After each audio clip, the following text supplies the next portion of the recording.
Alam niyo guys, for some reason, ang sarap-sarap ng weather today. It's raining, you know. Alam niyo, paborito ko kasi ang, ang rainy season. For some, I don't know. Usually, guys, it's really weird, pero I do this sometimes. Yung magdadrive lang ako, like say, for example, going to Tagaytay na umuulan. Tapos, magsa-sound trip. Paghahanap ng bulaluhan, pagbubulalo, once busog na ako, uwi na ako. Ganun lang yun. From where I live, malapit lang po sa akin ang Tagaytay. Kalax lang. An hour away from here. Kaya alam namin yung mga araw na hindi maganda magpunta ng Tagaytay. Or pag nasa bahay ka lang, maglagay ka ng Vicks. Parang sarap matulog, no? I don't know kung ako lang yun o kayo rin. Anyway. So ngayon nga guys, pag-usapan nga natin na ito daw mga corned beef na to, eh gusto daw ipa-impeach si VP Sara Duterte. And hindi ko rin naman alam kung ano mahihita nila dito. Ayon nga rito sa article ni Politico, sinagot ni VP Sara ang mga pasaring ni Francis Castro. VP Sara wishes Castro's joyful musings on impeachment. So ayon nga dito, Vice President and Education Secretary Sara Duterte took a swipe at ACT Teachers Representative Franz Castro, who had called for an investigation into the utilizations of the 125 million confidential fund of the Office of the Vice President in 2020. The sitting disdain overwhelming Franz Castro. Ito yung pakita natin. Ito po yung naging statement ni VP Sara. Okay. So, basahin natin. These days in hardly concealed even by her capacity to sling serious allegations against the office of the Vice President over the 2022 confidential fund. We welcome the probe that recommended for the Commission on Audit to do on the 2022 OVP-CF. So, yun, confidential fund po ang CF. But today, Ms. Castro doesn't deserve an explanation because she did not come to class prepared like a good teacher. All she said was wildly and masterfully arrange some allegations against me and the OVP, which will all be answered once the probe is done and during the budget hearing. Meanwhile, I hope she finds gratification and great joy over the thought of my impeachment from office. Enjoy. No. For starters, tingnan nga natin kung naging comment ni Mr. Ryan Bingo. Sabi niya, can Franz Castro gather at least 20 members of Congress for her impeachment complaint against Vice President Sara Duterte Carpio?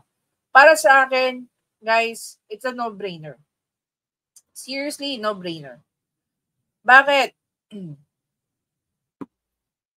Alam niyo naman na ang sa Congress, both lower at saka upper house, super administration sila.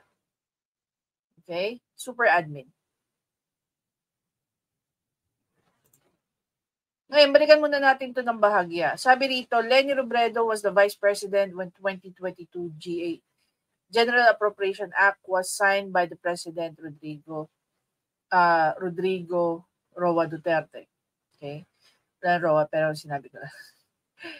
The Vice President needs to explain how she could incur obligations amounting to 125 million in confidential expenses in the last 6 months of 2022, despite the fact that her office has no congressional authorization to do so for that year. Castro raised the issue during the budget deliberation and COA Chairman Gamaliel Cordoba promised to look into the matter and submit a report to the House Committee on Appropriation. Okay, so far, wala pa po kahit minsan na nahagingan na itong si VP Sara ay gumawa ng kahit anong anomalya. Kahit minsan. And bilang siya ay isang abogado, matagal ng politiko, pagdating sa mga bagay na to, definitely, I'm 100% sure na itong si VP Sara ay nagtatawa-tawa na lang ngayon sa mga pinagagawa ni Franz Castro. Bakit nga ba ang init-init ng dugo ni Franz Castro kay VP Sara? Guys, apakarami ng article. Sa totoo lang, apakarami ng mga write-up article kung paano binabanatan ni Franz Castro si VP Sara. Hindi dahil siya po ay Vice President but because she is the DepEd Secretary.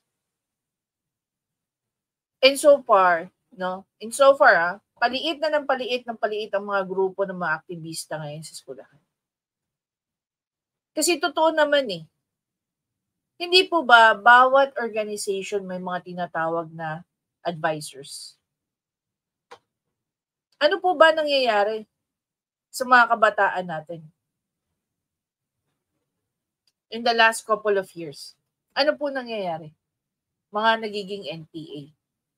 Kung napanood niyo po yung movie nito ni Vince Tanyada, yung Katips, yun po yung tema ng storya niya. Nagsimula sila sa pagiging aktivista, eventually naging NPA po sila. Bigyan ko po kayo ng isang kwento. Sa mga batch ko po, yung iba sa kanila nagtatrabaho po sa mga universities. Lalong-lalo na connected sila sa tinatawag natin na Office of the Student Affairs. Hindi ko alam kung anong mga terms na ginagamit sa mga universities or colleges na kung saan kayo connected or yung mga anak ninyo. Pero there was a time na merong isang magulang na pumunta sa kanila. Hinahanap ang anak. Ang paalam po nung bata, meron daw outreach program or something. Hindi daw umuwi overnight. So out of curiosity ng mga magulang at takot na rin, siyempre, babae pa naman yung anak. Nagpunta ng school at nagtanong, nagkaroon po ba ng outreach program ang university? Eh di nagulat ngayon, yung kaibigan ko nagtatrabaho dun sa departamento na yan. Sabi niya, wala po. Di nagtanong sila, bakit? Ano nangyari? In-interview na nila yung magulang. Yung anak nga daw nila, nagpaalam, dahil nga related sa school, pinayagan. After 5 days, bumalik yung nanay, yung magulang. Ang sabi ng bata, ang sabi ng nanay, umuwi na raw. Nakauwi na raw yung anak nila 4 days after nung kanilang pagbisita. Ang sabi ng bata, umami naman na sila daw ay nagpunta ng bundok. No? Binigyan daw ng seminar, binigyan daw ng ano, in short, nagkaroon ng indoctrination. Ngayon, dahil sa nangyari yon, sumulat yung presidente ng university, pinadala sa mga magulang, sinabihan, na iilan lang daw ang accredited nilang mga organization na walang kinalaman sa activism. Ngayon, kung meron daw mga ganong klaseng grupo na sinasalihan ng mga anak nila, wala raw pananagutan ang eskwelahan. Kailangan daw makipagtulungan ng mga magulang sa eskwelahan. Para kung meron daw mga underground na organization na merong tema ng activism, right there and then, ipapatigil nila.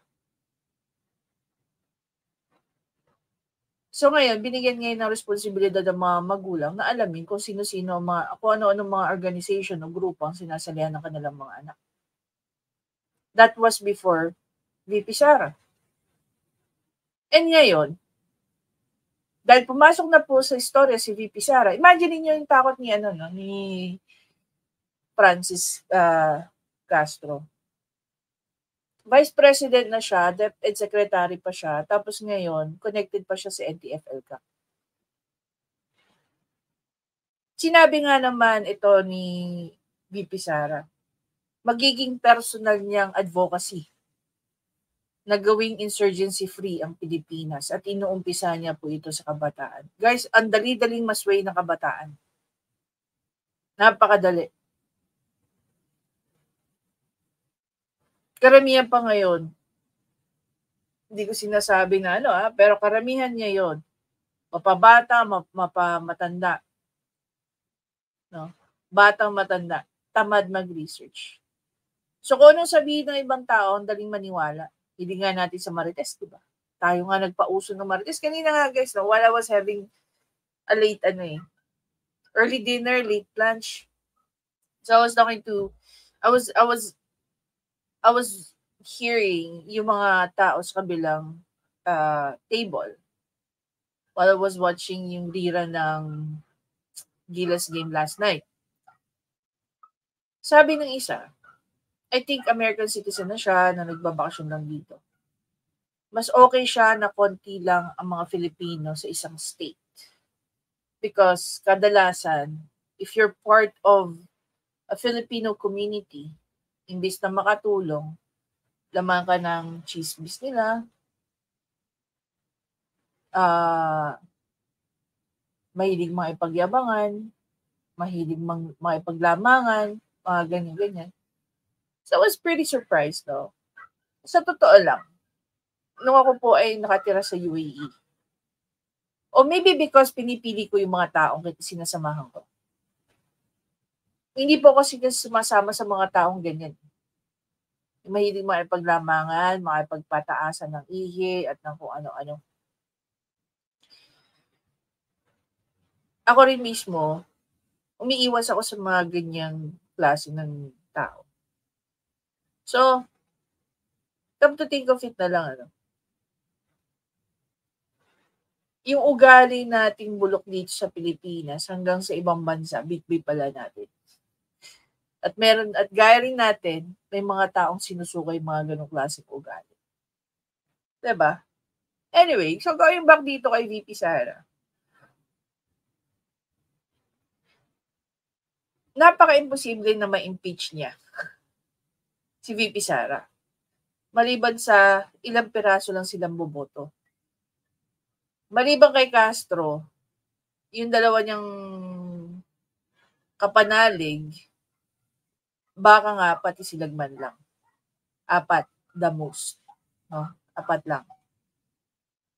Okay? Or, kung may mas marami pa dyan, hindi pa rin magiging enough. Hindi pa rin magiging substantial. In the first place, naniniwala naman ako 101% na kaya din naman palabasin ni VP Sara kung ano yung ginawa niya dun sa pera na yan. At kung walang kinakatakot itong si Franz Castro,